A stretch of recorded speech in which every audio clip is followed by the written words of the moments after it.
নমস্কার, আমি গৌর রায়। আমি আমার ওয়াইফ সুনন্দা রায়। আমাদের বিয়ে হয়েছিল 2023-এ। তো আমি তখন অন্য জায়গায় পোস্টেড ছিলাম।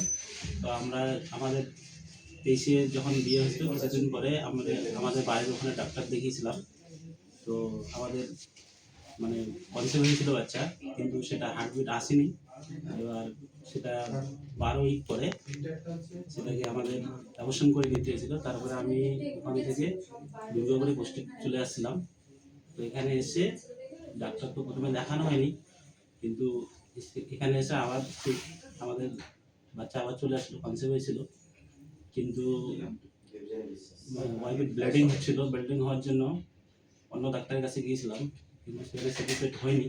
তারপরে আমাদেরই যে কলিগ ছিল, উনি আমাদের সুদীপ্ত জানা স্যারের নাম বলেছিল যে ওনাকে একবার দেখাতে পারেন।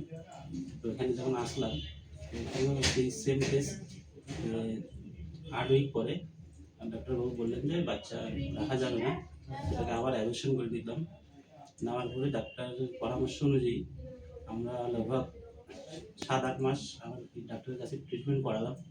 করার পরে আবার আমাদের বাচ্চা চলে আসে মানে 3 নম্বরে আসার পরে ডাক্তারবাবু পরামর্শ অনুযায়ী চলেছিলাম। তো খুব খুশির বিষয় যে আমাদের ডিসেম্বর মাসে যে ডেলিভারি হয়েছিল, ছেলে হয়েছিল, তার জন্য আমি আমার বউর তরফ থেকে, আমাদের পুরো ফ্যামিলির তরফ থেকে ডাক্তারবাবুকে অসংখ্য ধন্যবাদ। ডাক্তারবাবুর ব্যবহার খুবই ভালো। ইভেন আমি আমার যে কলিগগুলো থাকে ক্যাম্পে, ডিফেন্সে কাজ করি, আমি অনেক পেশেন্টকেও বলি, পরামর্শ দিই যে একবার ওই ডাক্তারের কাছে যান, কারণ আমরা বাইরে থাকি, অনেক অনেক জায়গার লোক একসাথে কাজ করি, তো অনেকেরই সমস্যা থাকে। ইভেন আমি বলেছিলাম অনেকে, স্যারের সাথে কথাও বলেছিলেন। তো আমরা খুব খুশি, খুব হ্যাপি। আর এটাই বলবো, ধন্যবাদ, বিশেষ করে ডাক্তারবাবুকে বহুত বহুত ধন্যবাদ।